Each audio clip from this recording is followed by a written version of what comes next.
Hello guys! Hello Cancer! Welcome dito sa aking channel Cancer. Alamin natin kung ano ang messages, vibration, gabay, energy para sa lahat ng Cancer friends natin na nanonood. Okay, kung bago ka sa channel ko, please like, share, and subscribe guys. Cancer and Clover. Ooh, sorry. Okay, Cancer. It's a good news, guys. Okay, so sinasabi ng baraha mo dito na may stork and clover ka. So, ibig sabihin, number 17, 8 yung stork eh. A stork is of light promises this delight. So, good news siya. So, posibleng may mga mensahe ka na matatanggap regarding sa success. May mga mensahe kang matatanggap regarding sa pera. Ang stork na to is parang ano siya, anong tawag dito? Impress. Para siyang impress card guys na ang hatid ng balitang ito is abundance, partnership, fertility, or kano pa man. So, sa barahang ito, sinasabi na posibleng makatanggap tayo ng offer ng work, offer ng business, or offer ng new beginnings sa relationship man, money, career, financial, o ano pa man to na i-offer sa atin. Mula sa ating kaibigan, mula sa bago nating kaibigan, sa bago nating kakilala, sa dati nating kakilala, sa mga matatagal ng kakilala natin na bigla nating makakasama, parang ganun. So, December 16 and until December 31, so maraming chances sa inyo, Cancer, na ma-met nyo ulit. May mga reunions, diba? So, school reunions, family reunions, relatives, friends, kung ano pa man to. So, sa reunion na to, or sa celebration na to, or sa party na to na pupuntahan mo, kung ikaw ay imbitado, or ikaw ay kasali, doon mo makukuha yung parang balita, na parang yung dati mong kaklase, pwede siyang mag-recommenda sa'yo sa isang company, yung dati mong karelasyon, pwede mong makita doon and magkaroon kayo ng closure, magkapatawaran, or kung ano pa man. So, maraming pwedeng mangyari simula December 16 hanggang 31. And number 2, flowers. Dito sinasabi ng baraha na sobra-sobra kang magiging masaya. Kasi good luck, good fortune, happiness, and marami kang ma-appreciate this last 2 weeks ng December. Kahit sabihin mo, Cancer, na marami ka ding pagsubok. Maraming pagsubok na napagdaanan yung Cancer.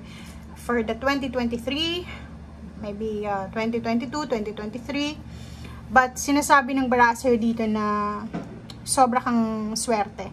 Kasi hindi naman lahat masama yung nangyari sa'yo sa 2023 eh. May blessings ka. Like for example, yung iba sa inyo, nagkaroon ng bagong baby, nagkaroon ng bagong trabaho. Yung trabaho nyo is stable, kahit konti lang yung sweldo, pero stable yung trabaho, diba? So, yun ang sinasabi ng baraha.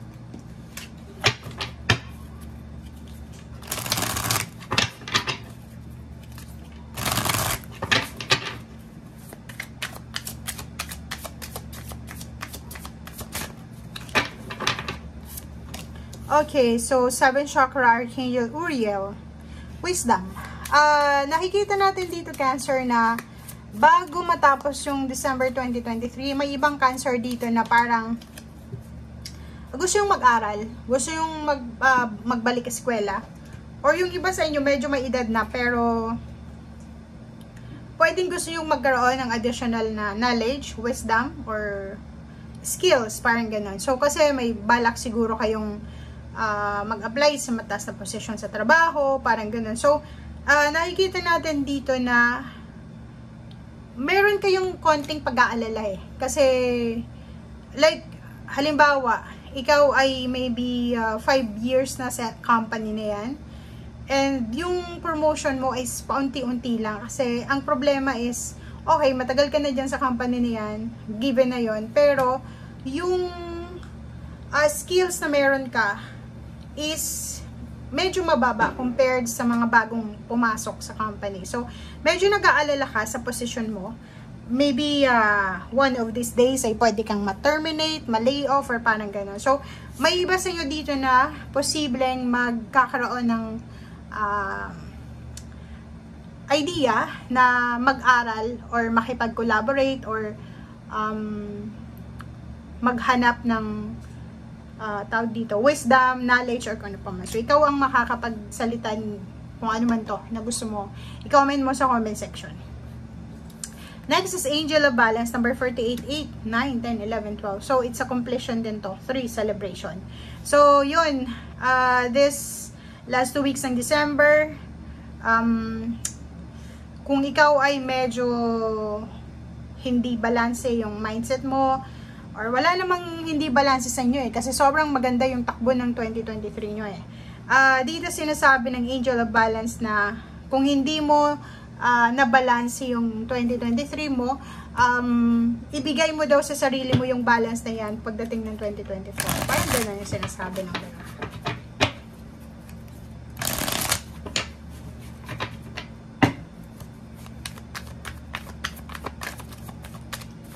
Okay.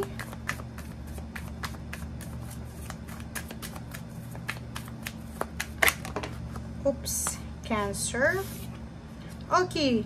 So, kung makikita mo dito, reverse yung 7 of Wands. And, tumapat siya sa Clover. So, ibig sabihin dito, Cancer, simulan mo, bago pumasok yung 2024, simulan mo, Cancer, na proteksyonan kung ano yung meron ka, lalo na sa financial. So, ibig sabihin niya, eto siya, kailangan mong bantayan ang bawat sintimo pera na pumapasok. Yung mga sweldo nyo, make sure na magtira tayo ng konti para sa savings, or kailangan mong bantayan yung mga expenses nyo. Parang ganun yung sinasabi ng baraha. Okay. Ace of Cups. Relationship. Marami ditong relationship na pwedeng magsimula, mag-blossom, or may mga relationship dito na pwedeng ma-renew. So, pwedeng may mga, yun na nga sabi ko sa kanina, pwedeng may mga magkakarelasyon na pwedeng magkita-kita sila para sa kanilang reunion or kano pa man. And pwedeng may mabuong connection. Pwedeng may mabuong relationship. Okay? So, nandito yung Queen of Swords. So, kung ikaw ay married, tingnan mo, married ka ba? Sinasabi ng baraha sa'yo dito na kung ikaw ay makikipagkita, since it's relationship, etong barahan to. So, dalawa yung barahan ng Queen of Swords ay Queen and King of Swords. So, sinasabi ng baraha na protect your family.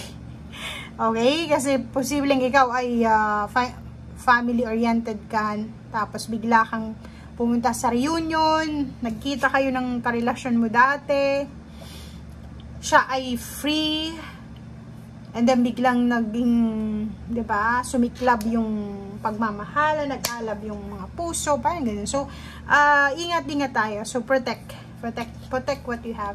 It's your family, protect your kids.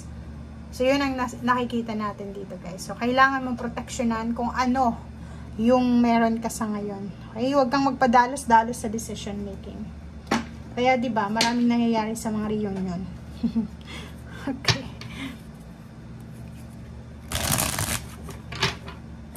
Okay, Cancer. Kunin natin yung energy dito.